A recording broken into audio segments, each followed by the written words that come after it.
Hi and welcome to the Geek Legion of Doom. This is a horror movie review and I'll be having a look at Maniac, specifically the 2012 version starring Elijah Wood.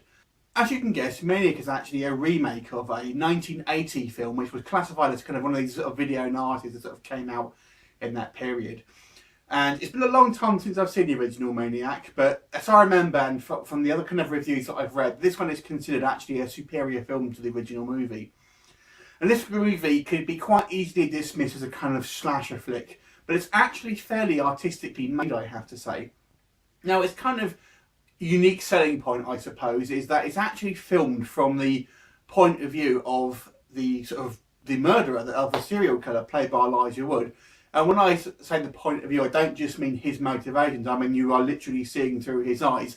So it does kind of feel a little bit like a kind of found footage films in some way. And that's both to its credit and its detriment in some respect. Now, when I say it's in its credit, because it really does put you in the kind of the driver's seat of this maniac, and when he's sort of killing his victims, it makes it feel that much more personal, because your brain always kind of like tells you that you're the one that's doing it. So when you're sort of seeing these sort of murders being done, and it's from the point of view of you can kind of see the hands coming out like it's your hands, it's actually very disturbing, and it's very, very effective. And I have to say, to go on top of that, the kind of the special effects in regards to the gore are very, very kind of realistic and particularly brutal. So it's a very kind of well-made film in regards to that. Certainly not going to be for everyone's taste. That's going to be for up to you to decide. But ultimately, from its production and the way it's made, I have to say it's very well done. Now, the plot just follows Elijah Wood's character Frank as the sort of serial killer, as he's sort of going around sort of murdering women ultimately, because he has kind of like mother issues, as most of these serial killers seem to do.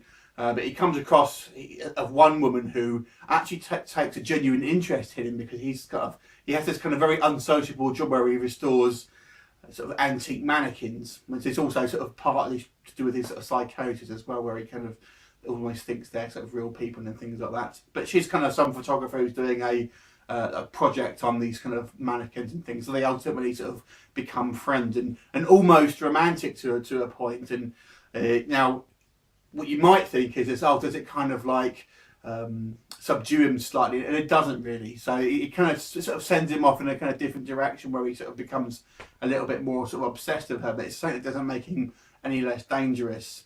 And you kind of feel very uncomfortable when you're watching these scenes, because it does a very good job of giving you this impression that this character is truly deranged. Quite often you'll kind of see sort of hallucinations, and kind of the way he gets very intense headaches, and the way the sound is, and the kind of the camera work, it really does give you that impression. Speaking of the sound, I have to say the soundtrack was very good as well. It's kind of very old school, and kind of does give it this almost kind of like grungy sort of 70s to 80s feel. So hats off to the soundtrack as well. The only thing maybe I didn't like so much was, and it's kind of a double-edged sword, because I said, because this is filmed from his point of view 99% of the time, there are a couple of times when the sort of camera pans out and you do sort of see, from a kind of like a traditional sort of angle, and you do sort of see Elijah Wood and kind of reflections and stuff here and there as well. But anyway, for the most part, it's in his point of view, and sometimes it does make it a little bit difficult to see what's going on. Sometimes the sort of camera's obviously sort of going, where he's going, because sometimes when the camera moves, especially when it's dark, you sometimes sort of struggle to actually see what's going on. And obviously when they cut sometimes to sort of different scenes, because you're sort of seeing through the character's eyes, it kind of almost makes it feel a little bit sort of unnatural almost. You kind of almost like you're skipping through time. But that's really the only criticism I have to say about this film, because it really is a very, very well made film. It's very well acted. If you liked Elijah Wood in Sin City as a psycho, you're going to love him in this film. So I've got to give this film an 8.5 out of 10. I really, really enjoyed it. Don't let it put you off because it's just called Maniac. You think it's going to be a bog standard serial killer film. It's a lot better than that. 8.5 for me. What are your views on it? Leave me a comment. I look forward to seeing you next time. Bye for now.